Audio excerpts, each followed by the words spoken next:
You're listening to WCAT Radio, your home for authentic Catholic programming.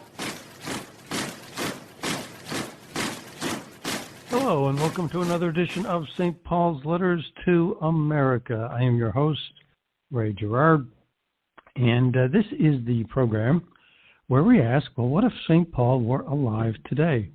What if he were here to write a letter to Americans? He wrote letters to the Romans, the Ephesians, the Colossians, the Corinthians. What about the Americans? What if he were here to write a letter to us? What would he tell us? Well, on this program, we tell you exactly what he would have said. Now, why do we have the brashness to be able to say such a thing? Well, the reason is very simple.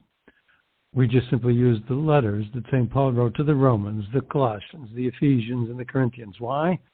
Because his letters were timeless. He would tell us exactly the same thing he would tell those, that he did, in fact, tell those people. He wrote things that are truths. Like all scriptures, they do not change from era to era, place to place, people to people. The truth is, in fact, unchanging, and St. Paul wrote the truth. Well, what would he tell us today?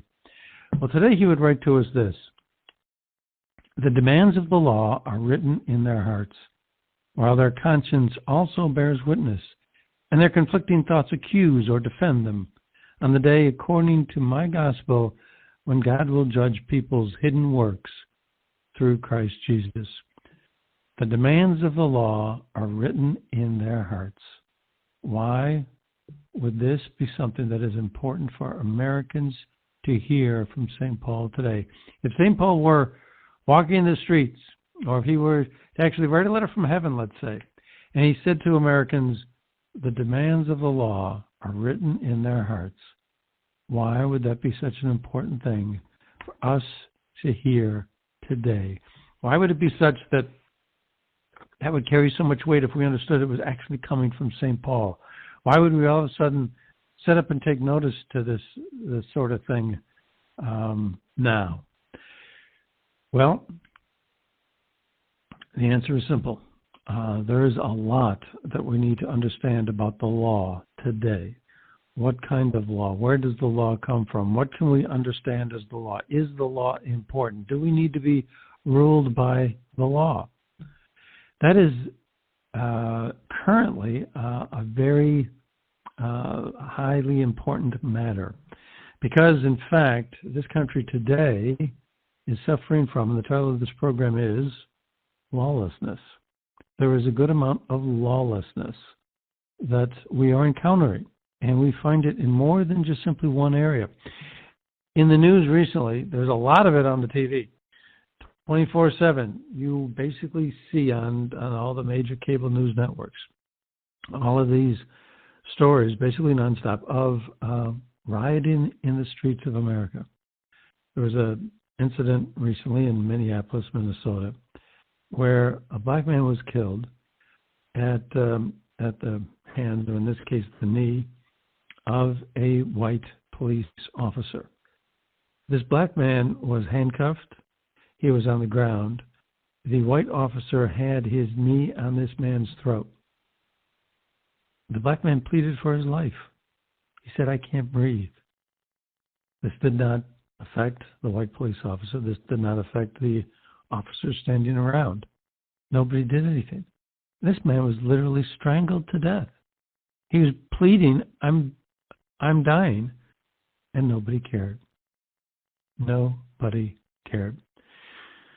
At least one officer has been charged now with, I think it's third-degree murder. I think that's the precise charge that has been laid against him. But a man died needlessly. And a lot of people are upset about it. And so they took to protesting in the streets. And rightly so. They have every right, and you know, this is a horrible event. This is an event that didn't need to happen. This is an event where this man, helpless, was killed. And when people want to take to the streets to protest that is eminently understandable. But what happens after is, what has happened now is there's a great deal of rioting in the streets. So basically we have a situation where there has been committed one terrible wrong and a tragedy. And now we have further wrongs and further tragedies, as we will show. More people are losing their lives needlessly. If people were so upset by the first episode, this first incident, because an innocent man, lost his life needlessly, then why is it somehow appropriate to, in raising an objection to that, then cause other people to lose their lives needlessly? That's more than just ironic. That's as tragic. That's more tragic than the first, because more people are losing their lives. So, on just on the basis of sheer numbers, you got a situation where we're compounding and multiplying one tragedy with another, with more and more and more of them. Doesn't make sense. And why is this happening? Why is this happening? Lawlessness. People want to express their objections to this needless death, and that's fine, but they're not doing it within the bounds of the law. If people were to protest peacefully in the streets, Martin Luther King made a career to some degree out of protesting peacefully. He made sure his people and people that followed him made sure that all of them understood the need to protest peacefully. Why? Well, Martin Luther King was a man of God, for one thing. But now people are not doing that, and so we're compounding one tragedy with multiple tragedies. Why? Why don't people follow the rule of law? Why don't they have an innate sense of right and wrong that guides what they do? Why don't they have any braking system, any restraint that speaks to their own hearts, that prevents them from doing some of these things? Why didn't the police officer, when this black man was pleading for his life, have something in him say, I got to pay attention to this, I've got to do something about this? Are we becoming susceptible to lawlessness? It is no secret that in this country we have been moving farther and farther away from God. When St. Paul writes of the law being written into their hearts, what he's talking about is people being open to the Holy Spirit, people being open to the will of God, that they have love and compassion and care for other people, because that is following the will of God. We live in a society where we're moving farther and farther away from God, and farther away from any kind of natural law. There's this field of the law called natural law, and it's based on a simple notion. And the simple notion is that there's certain ideas, certain beliefs that we all have in common. We understand it's wrong to kill somebody else. We understand it's wrong to physically attack and beat up somebody else for no reason. We understand that it's wrong to steal from somebody else. There are certain basic notions of things that are fair and necessary for people to live in harmony with each other. There are these basic, instinctive kind of notions of fairness and justice. It's that basic notion of justice and fairness that is the one thing that is necessary for all civilized society, because all laws then are based on that. There's a gentleman by the name of John Finnis who wrote perhaps the authoritative work on natural law and natural rights, and he discusses this one thing in common, which is the essence of all laws, because the systems of laws that we have, as he writes, the system of laws that we have, we have a constitution in this country, we have penal codes in this country, we have every state's got its own set of criminal laws, its own criminal code. Other countries have similar laws and codes. And he says the essence of all those things, all these systems of laws, the essence is this natural law. These systems of laws that legislators, the Congresses, that they write are merely, as he says, secondary rules, which have emerged to fill the gaps from the primary rules. These primary rules is this notion of fairness and justice that we've been talking about. That is the basis. That is the foundation for all law. And if we lose that, then we lose the foundation for all of our laws. We can have laws on the books that you can't burn things, that you can't kill people, that you can't rob and pillage. They mean nothing if people don't respect them. And are we losing that? If people do not have a respect for what's written on the books as the law, then these laws won't be followed. And they won't be followed in such large numbers that police can't even make arrests. That's what we're experiencing in this country today. In over 20 American cities, we have rioted in the streets where there's too many people to arrest, and so arrests aren't being made. I mean, in some cities like New York, there were 200 arrests. I think in Houston, 200 arrests. In New York, hundreds of arrests. But in other cities, hardly any arrests. It gets to the point where there's too many people to arrest because too many people are violating the law. What do you do? And why is that? We have more than just this one particular case here with Mr. Floyd, the black gentleman that was killed in Minneapolis. His name was George Floyd. We have more than just his case where a white police officer sworn to uphold the law commits the grossest violation of law, and then people in response compound that by committing more violations of law.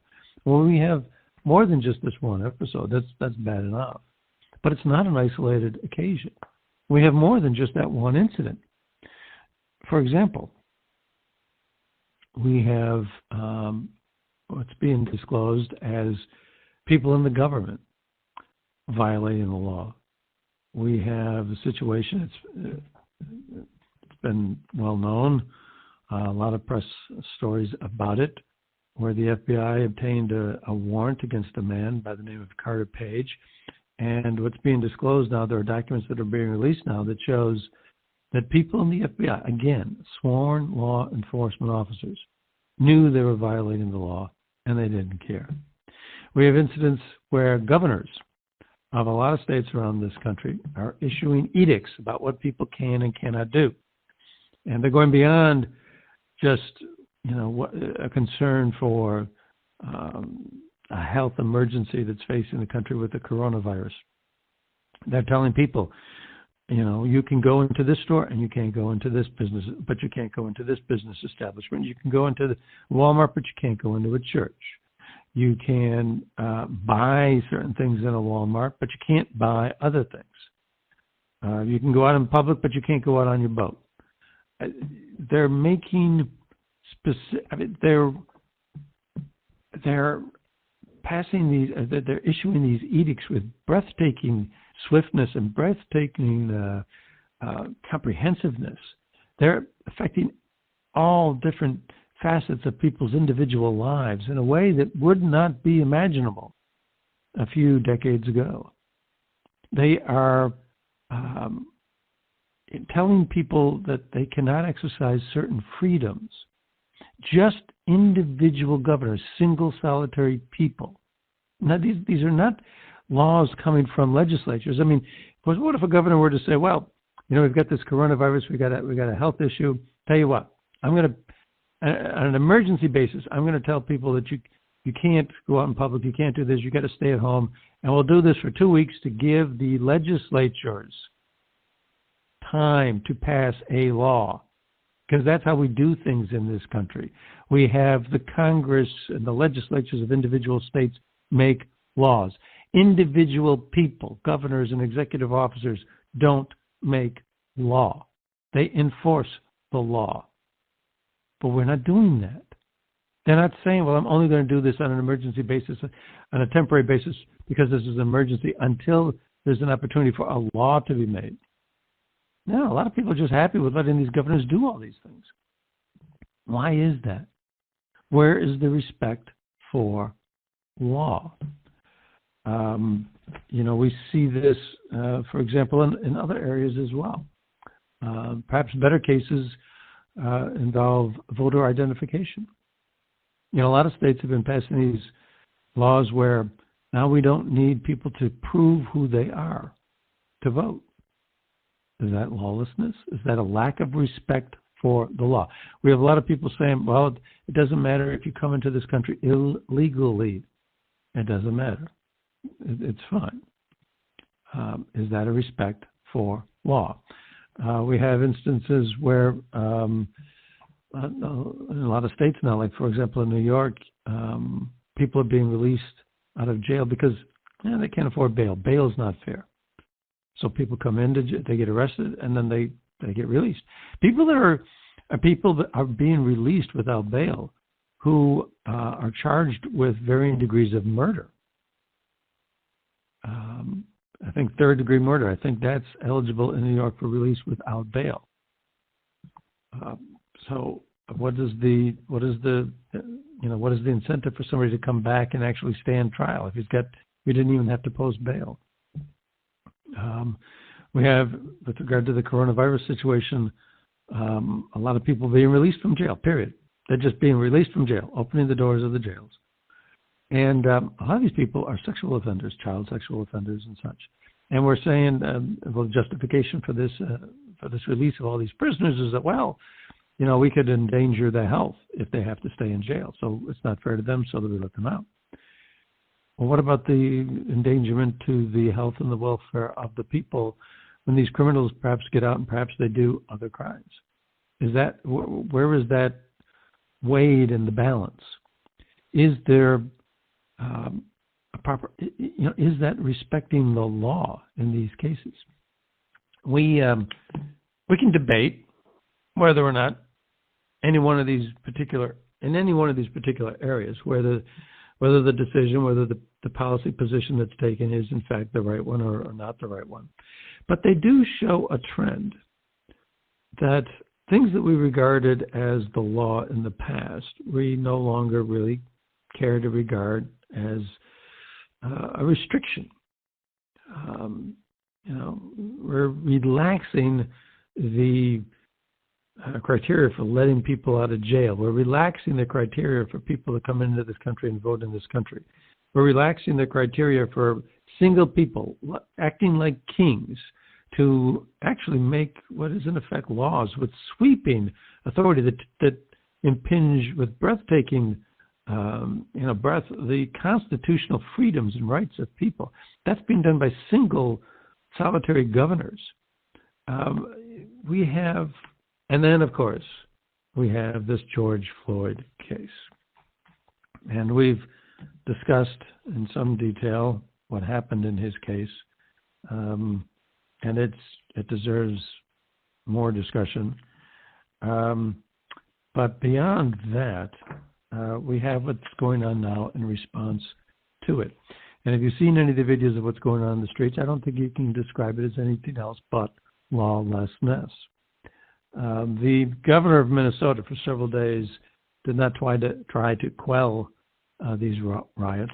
He talked about a sensitivity to the legitimate rage and anger of the people protesting. Well, now he's seen fit to call out the National Guard or to nationalize the Minnesota Guard. But that's what happens when you do nothing for several days. It will escalate. It will get worse because there's nobody telling the people that this is wrong. The governor said that this is legitimate rage, legitimate anger. When is anger legitimate? In a Christian world, are we told that anger is a sin? Well, yes, we are. Did Christ exhibit anger at certain times? When he overturned the tables of the money changers at the temple? Yes, he did. So is anger at some point justified? Yes, it is. Can anger also be a sin if it's a result of malice if it has, some type of motivation where it's just vengefulness for the sake of vengefulness, things of that nature. Yeah, anger is a thing to be avoided because anger does two things. It hurts, and it will end up hurting the third person. If you lash out in anger, then you will hurt the person you're lashing out at, and you'll also hurt yourself. You will hurt your own soul. You will poison your soul because instead of being guided with love and forgiveness and compassion and all of those things which St. Paul talks about as the fruits of the Spirit, now you're going to be lashing out against other people in anger, fury, rage. That's the fruit of a different kind. But anyways, so we have a governor saying that this is legitimate. That rage and anger is almost, as if he was saying that this is all right, this is okay, this has a certain level of approval. Now, he could perhaps come back later and characterize his words and try to explain what he was saying. But what people may perceive, what people may hear is that, this anger, this rage is okay. It's approved. It's fine. And then you get more of the same. And that's why now he's had to call out the National Guard. And the U.S. Army 10th Mountain Division has been put from Fort Drum, New York, has been put on a ready-to-deploy status. Also, troops at Fort Bragg have been put on alert. Why? Because it's too much for the local police. The looting, the pillaging, the burning. It's gotten to a crisis level where you actually have to call out the military. And this is not just an isolated situation in Minneapolis. As I said before, in New York City there have been riots. Also Washington, D.C., Chicago, Dallas, Los Angeles, other cities, over 20 U.S. American cities. You mentioned a couple others. Phoenix being one, San Jose being another. All around. In San Jose, an SUV drove into a crowd and struck at least two people. Again, now the tragedy compounding the tragedy. In Detroit, Michigan, a man was killed. There was a shooting. Shots were fired into a crowd, and a 19-year-old person was hit. Now, who was driving these trucks? Who was doing the shooting? Was it an accidental shooting where somebody was shooting and he was protesting in support of George Floyd against the police officer, or was it maybe a counter reaction where somebody was upset at the protesters? The truck that drove into the crowd, was that passively the motivation there, where people were getting upset? Somebody was getting upset at the protesters. I don't know. Too early, I suppose, to tell. The facts will, I guess, bear out, what happened in each one of those cases. But this is what happens when lawlessness takes control. People on both sides end up getting hurt. Whatever. People are there sides? Are there people? I mean, you've got sides. I mean, you've got, to some extent, you have sides where you've got protesters on one side and police on another, trying to keep the peace. The problem is, in large measure, they haven't been trying to keep the peace. In the case of Baltimore, the mayor recently, there was an episode, a year or 2 years ago there, and the mayor said, well, fine, let them burn things. And that's what happened in Minneapolis for a while as well. Lawlessness. The White House had to be put on lockdown because a crowd appeared outside the White House that appeared violent. In Atlanta, CNN headquarters was stormed. The Atlanta mayor, Keisha Lance Bottoms, said, basically, this is chaos. What was going on in her streets, she described as chaos, lawlessness. That was from the Atlanta mayor. Also in Oakland, for example, 7,500 protesters in Oakland. 2 Federal Protective Service officers were shot.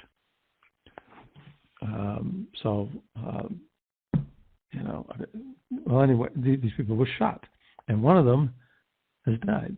So we've got people dying now in the streets, whether they're police officers or sympathizers to George Floyd. We've got people on both sides, if you will.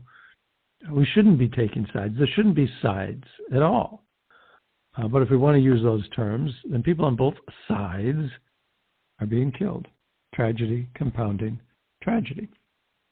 So as I say, Phoenix was another city, where this happened. Houston, they've had 200 people have been arrested. The Houston Police Officers Union president, a man by the name of Joe Grimaldi, said, "This is not who we are as a city and as a community.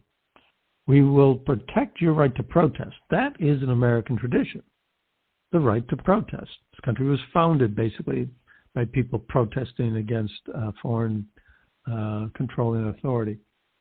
And so he said, "We will protect your right to protest, but we will not allow our city to decay into chaos." Another person using the word chaos, seeing this as a matter of chaos.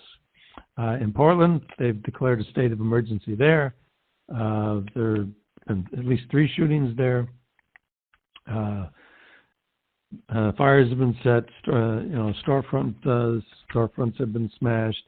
2 arrests. Inside a mall, a Target, a CVS pharmacy, and jewelry stores, many others looted, smashed. People took a lot of things from the CVS store. They grabbed them, and then they took them out into the street and started burning them in the middle of the street. Property stolen, destroyed. In St. Louis, where I happen to live, a man was killed. There were riots in the street, and a FedEx truck, I guess perhaps by happenstance, unfortunately, ended up getting off a highway or coming down a street and ran in, and came upon a crowd, and he was met with a lot of people yelling at him. They were banging on the truck and telling him to back up. Well, and he decided to back up and do as he was told. But apparently there was a man from the crowd who got in between the cab and the trailer, and as he backed up, maybe the driver, this was a FedEx truck, maybe the FedEx truck was in fear. Maybe he backed up quickly, I don't know.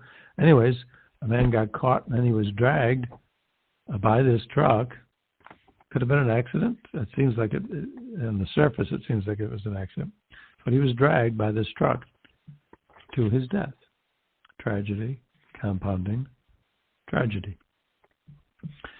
One cable news commentator of a conservative bent, his name is Tucker Carlson, he, on his show, talked about the fact that an American police station was burned.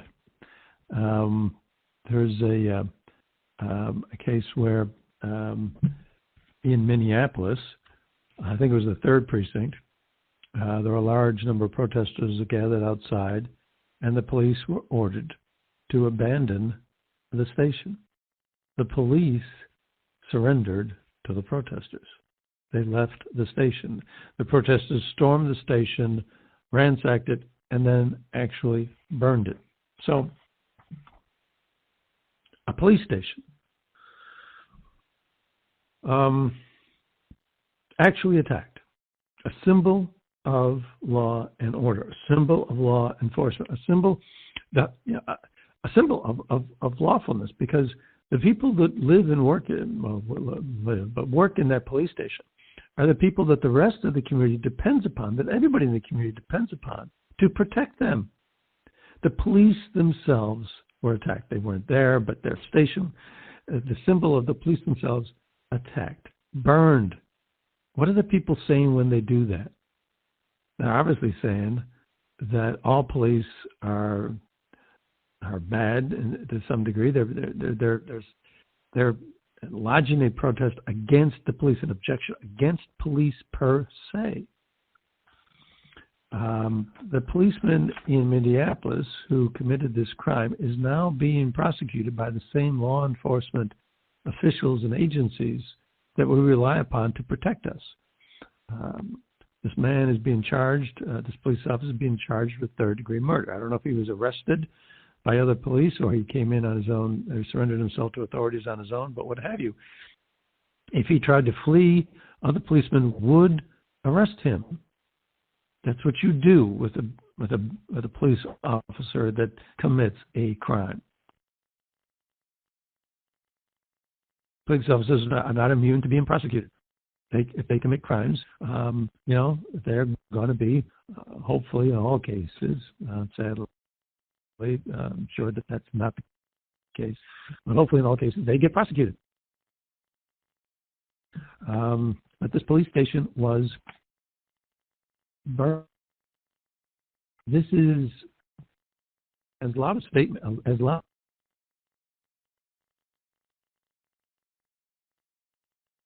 People do not respect the law. They feel that police officers feel to try to make their case. Police officers feel that they are above the law, that they can do what they want, that they can kill people, and so the system is bad. The laws are bad. The laws that protect these people are bad. The police officers are bad. This is how people feel. And again, that's something that we can debate. I'm sure emotions are intense and high on the side of people who feel that black people are killed in this way, and that it's a systemic problem. There's a lot of people who believe that it is a systemic problem. There are other people who think that it's not part of the system, that it's individual people who are bad, but that's obviously a debate for another day. The fact is that a lot of people do feel this way, and so they attack the police station itself. A direct statement, as loud a statement as you can make, that the police cannot be trusted with the law, that the police as a system are bad. And when you do have that, then we get to a state of lawlessness. Mr. Carlson played a clip from an incident that happened in Los Angeles in 1992. I think it was in relation to the Rodney King incident, and where another black person was beat up and physically attacked by police. And in response to that, there were riots. But the riots weren't focused simply on police. They affected a lot of people. And in this clip that was played on this show by Mr. Carlson, there's a black man complaining. I came from the ghetto too, same as all you. Why are you destroying my business? Why are you destroying my truck? He couldn't understand why these people protesting a wrong done against a black person were committing wrongs, property destruction, against another black person. Why? Does that make sense? Well, it does in a case of lawlessness, when the idea, the motivation is not simply to protest the incident itself, but protest something else, something bigger. When the governor of Minnesota called out the National Guard, as he's done, he said that we have to abandon the pretense that this is all about George Floyd. It's no longer any kind of an argument that can be maintained that this is about George Floyd. This is bigger than that. Well, then what is it? What are people protesting against? What is the problem? That is the question that this black man in 1992 was raising when his business was being destroyed. Why are you attacking me? What is the nature of this? Now, Mr. Carlson seems to think that this is being fomented by the authorities, because we don't have authorities that tell people they have to obey the law. Instead, they, according to Mr. Carlson, pander to them, flatter them. He said, our leaders tell us that the crimes of the mob are the punishment we deserve, and it's better to just let it happen. That is according to Mr. Carlson. But he also points out to something that's interesting. He talks about the fact that the motivation, in his estimation, the motivation when it goes beyond the original incident that's being protested, when it gets broader than that, he talks about people who seek to destroy. This is an idea that he put up, that they seek to destroy. We've got other people talking about chaos, like the mayor of Atlanta and the president of the police union in Houston talking about chaos. And then we've got Carlson talking about people who want to destroy. Is that, in fact, what we're looking at? You know, all these situations now where we have law enforcement people not following the law, whether it's police brutality or whether it's FBI agents investigating people getting FISA warrants without proper cause, whether we have people voting without having to prove their identity, whether we have people being let out of jails. A respect for law, just the idea of law itself. Are there rules that should be followed? Are there, there's a big debate over whether or not you should call people who enter this country without getting the proper approvals, whether they're illegal aliens or not. What should you call them? Illegal aliens. A lot of people don't agree with that. So it's this idea of law itself that seems to be at issue.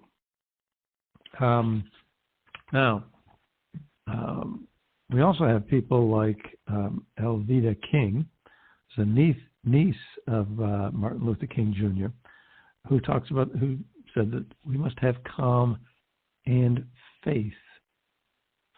So in response to the chaos, in response to the lawlessness, in response to the destruction, she's saying we must have calm and faith. The two go together. And is that not so? How many times in the Bible does Jesus say, peace, or peace be with you, or do not be afraid? Just have peace in your heart. Peacefulness is something that comes to people who do believe in a higher authority, do believe in God, do believe that the things of this world are not the things that matter ultimately, that there is something bigger. And then that, therefore, the things that happen in this world, you can, I don't want to say not be bothered by them, but not be bothered by them to the point where you then commit violence against other people. If it turns out that the FBI committed wrongs against this Carter Page and did other things against the law, why would that be? We're getting text messages and so forth that reveal the fact that these people thought they were on a crusade. They were taking the law into their own hands. They thought they were, deciding for everybody else what was proper, what was right. Well, the law says you can't do that. You're not supposed to. What happened to just disciplining yourself and following the rules, following the law? Well, if you have peace, you can afford to do that. Elvita King pointed to something that we've been talking about a little bit before. She said that this officer that killed George Floyd did not see a person. We've been saying that, if in fact you do believe, if you do have faith, if you do believe in the law, then you treat other people with respect. If you have respect for the law, you have respect for other people. She says that he didn't see George Floyd as a person. And she's right. If he saw George Floyd as his brother, as somebody of his own family, I mean, would he have treated his own mother that way? People that he regards as persons. People who he understands have feelings and would have a sensitivity for their feelings. Would he treat them that way? No. But he treated George Floyd that way. Why? Because he didn't see him as a person. Then Ms. King said this. She said, we are missing leaders with the spiritual understanding and compassion to comfort and guide the people. We need peace. We need unity. She says that for real leaders, they need to have spiritual understanding. And is that not so? Is that not so? Is the letter that we've talked about from St. Paul something that would be important for us to hear? Yeah. Isn't it, though? If we listened to the law written in our hearts, what would it tell us? Would it tell us to always be kind to other people? Would it tell us to respect other people? Would it tell us that we would like to be treated the same way we treat other people?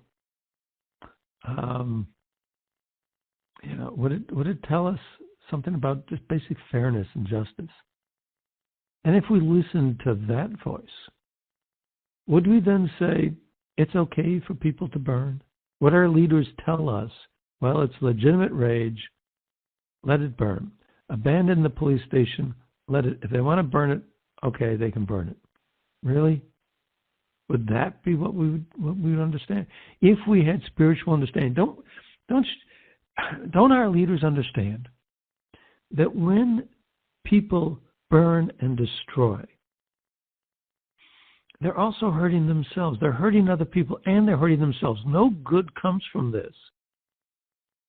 And as we see, it has led to tragic deaths, tragedies compounding tragedies. Do they not understand this? You know, Vita King says that this police officer killed George Floyd because he didn't see him as a person. What about that store owner in Los Angeles in 1992 whose truck was being destroyed, his business was being destroyed? Did the protesters, did the rioters see him as a person? Did they feel his pain? Maybe a business that he'd worked hard to maintain and build up over years being destroyed. Did they care? The people that are being killed in Oakland, the officers that are being shot in Oakland, the man who was killed in Detroit, the man who's killed in St. Louis, do people see them as people, or does mob rule just take over and people go crazy? That's what we have. And do our leaders not understand that this is what will happen? When you say it is okay to burn for 3 days, but on the fourth day I'm going to call out the National Guard because it's getting out of hand. Don't you understand that none of this is okay? It is never okay to burn or to smash windows or to hurt other people. Never okay. And it is never okay for a police officer to hurt a person of any color. Unless, of course, they're defending themselves or defending other people or doing something within the line of duty, but it's never okay for them to do something outside the line of duty when it's not called for. And if we say, well, if the police officer did wrong, then it's okay for other people to do wrong. By definition, you have lawlessness. There have to be laws that you apply to everybody. We're going to apply them. And so if the police officer does wrong, fine, apply the laws to him. And then if these other people do wrong, apply the laws to them. We have to have some law. We have to have some restraint. And maybe it's more the leaders than it's the rioters, than it's the protesters. Because, the question we're asking is, what about this law written in our hearts? How come we're not listening to it? Where is it? Well, we can talk about the rioters and say, well, how come, they're doing these things? Why don't they listen to that law that's, written into their hearts? But they're worked up, they're angry, and they're succumbing to their emotions, and perhaps it's more understandable in their case, although a lot of what's going on might be ginned up by people organizing this sort of thing. But let's just leave them for the moment. What about the leaders? What about the governors, the mayors, the people in authority, the people who are charged, these executives charged by the oaths they take to enforcing the law? When they say, like the governor of Baltimore, the mayor of Baltimore, a year or two ago, and the mayor of Minneapolis, the governor of Minnesota, when they say it's okay for things to burn because these people have legitimate rage, they don't have this natural law. They're not listening to the natural law written into their heart. They're not seeing the people that are going to get hurt by this as being real people, as being persons. They're not seeing these other people as persons. People will get hurt. Well, it is disturbing. It is frightening, and it is what we're facing in this country. And we're facing it because we're moving farther and farther away from God. We've been talking about this idea of the natural law, but where does the natural law come from? Everybody can agree that there's this one thing common to all of us, that everybody knows deep down in their hearts that it's not okay to kill. Somewhere, everybody knows that. On some level, everybody knows that. And you don't have to get into a religious argument to talk about that.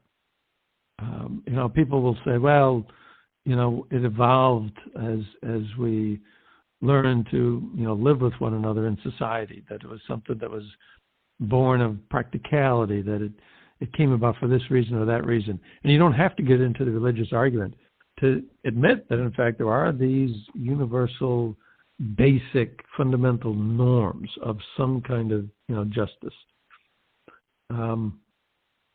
but it does have to come from somewhere, doesn't it? It does have to come from somewhere. And this idea that, these things just sort of evolve, well, they didn't have to. I mean, Darwin talked about the survival of the fittest. The survival of the fittest would simply mean, well, then you can kill. You can do whatever you want. It did have to come from somewhere, did it not? Or is it just a coincidence that as we're moving farther and farther away from the law, respect for the law, and even basic common ideas of natural law, as we're moving farther and farther away from God, that we're losing our respect for the law, even natural law. It is no coincidence. That itself is an argument for the fact that this does come from God. Because if it was simply something that evolved, and we're moving farther away from God as a society, well, then who cares? We'd still have an understanding of what's right, what's wrong. It evolved, and here we are now, the products of that evolution. So we'd have these notions. But now, these riots are getting bigger and bigger. There's Ferguson, there's Baltimore, and now with this one in Minneapolis, we have 20 American cities with fires and riots in the streets. It's getting worse. Every time this happens, it gets worse.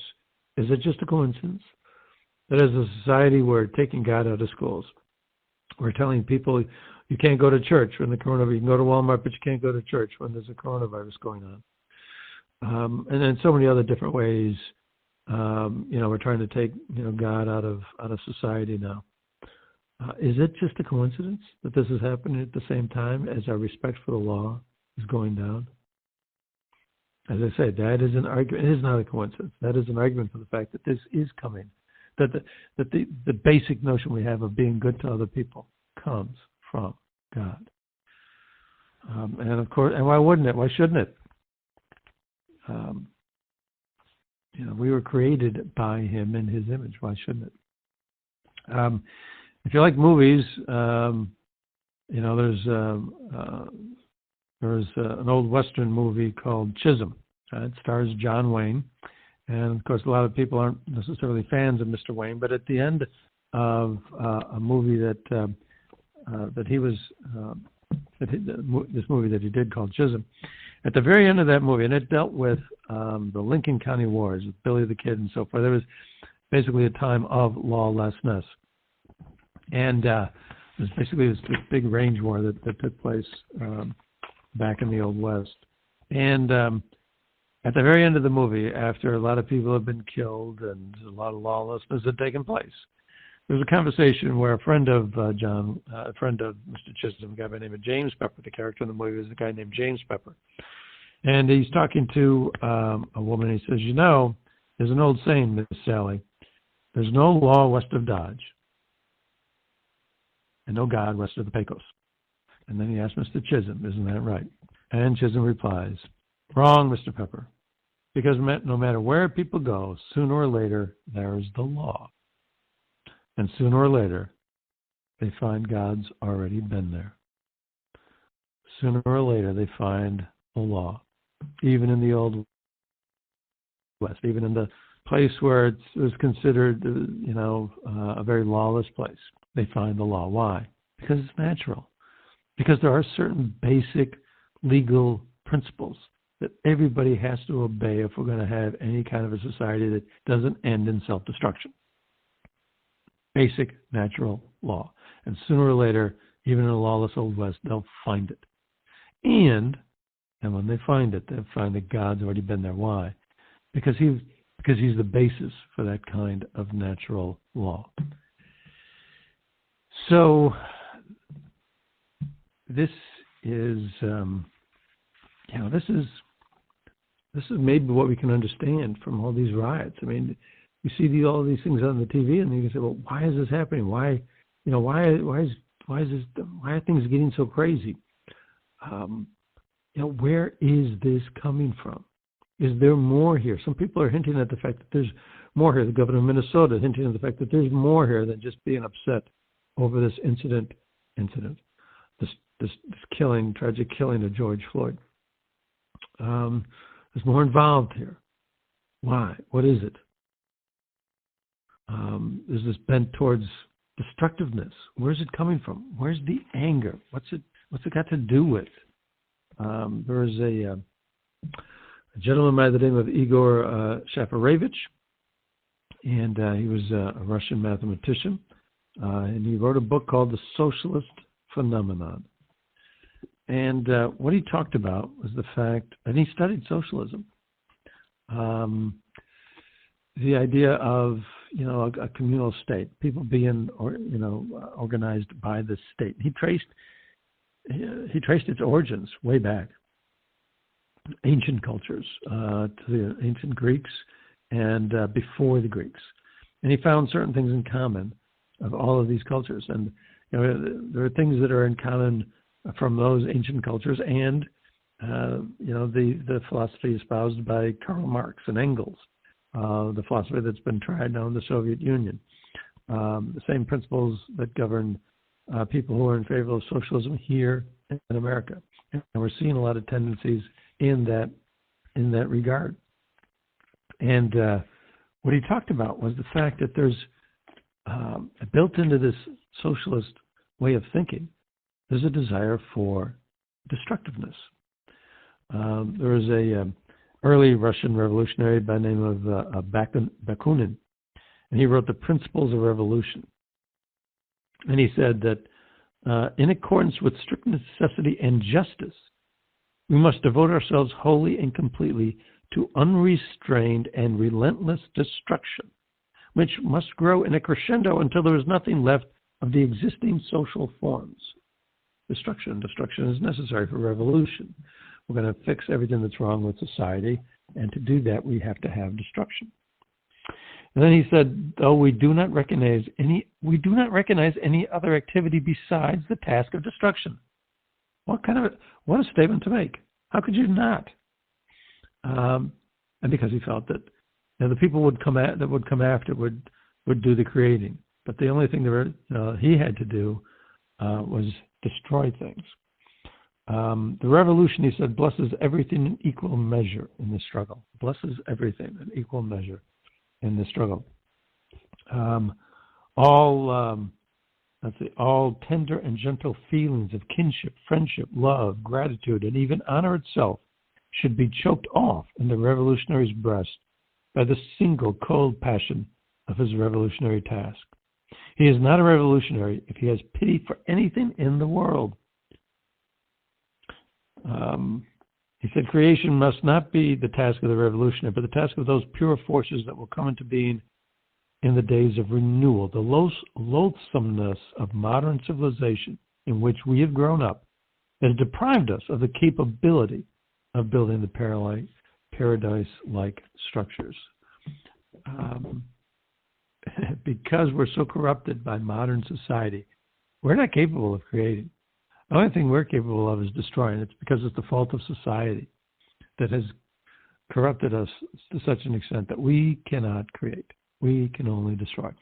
And it's not just this one revolution, Mr. Bakunin, but Mr. Shafarevich points out how this ties in with what Marx wrote, with what Engels wrote, which is really a common theme to a lot of socialist thought.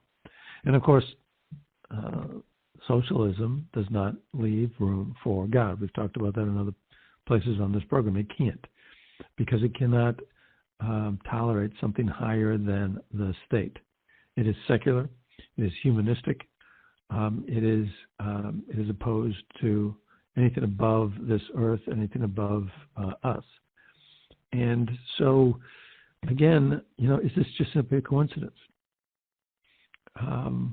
We're taking, God out of our society. A lot of people would prefer if we didn't have God in our society. Richard Dawkins has for years, argued loudly that religion only produces negative things for society, that we'd be far better off if we got rid of it. And there are a lot of people in America who tend to believe that way. You can look at the polls. You can see a lot of people are becoming, according to the polls, more and more atheistic or agnostic. Less people are admitting to being religiously active. And at the same time, when these poll numbers are showing the percentages of the population who are religious, who are faithful, going down and down. We're having more and more of this lack of respect for the law and this destructiveness that people have talked about, this chaos, which fits, according to Mr. Shafarevich, with the socialist mindset, a mindset which does not leave room for God. This is just simply another way of showing that, this is not a coincidence. We made the argument earlier that, that this was not a coincidence. And that when, in fact, you move farther away from God, this, you'll end up with this lawlessness. And here you've got a man halfway around the world, men familiar with the Russian experience, saying the same thing from a different perspective. Faithfulness, belief in God, listening to the inner voice that comes from God, St. Paul talks about, that leads us to peace. It leads us to being kind to one another.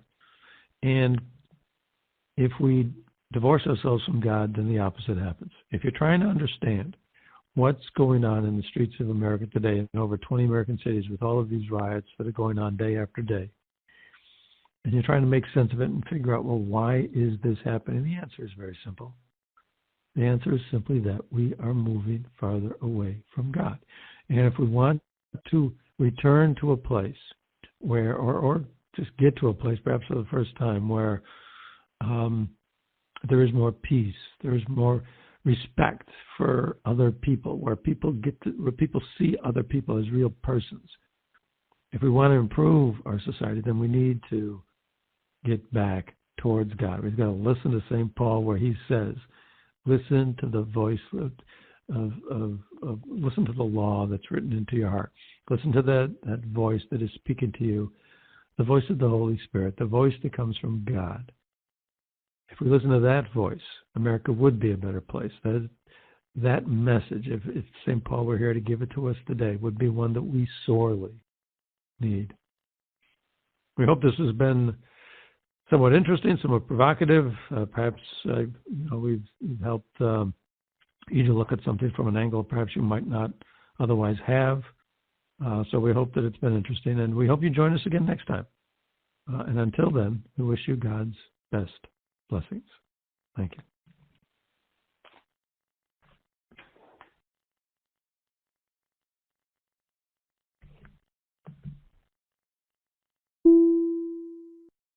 Hello, God's beloved. I'm Annabelle Mosley, author, professor of theology, and host of Then Sings My Soul and Destination Sainthood on WCAT Radio. I invite you to listen in and find inspiration along this sacred journey we're traveling together to make our lives a masterpiece and, with God's grace, become saints. Join me, Annabelle Mosley, for Then Sings My Soul and Destination Sainthood on WCAT Radio. God bless you. Remember, you're never alone. God is always with you.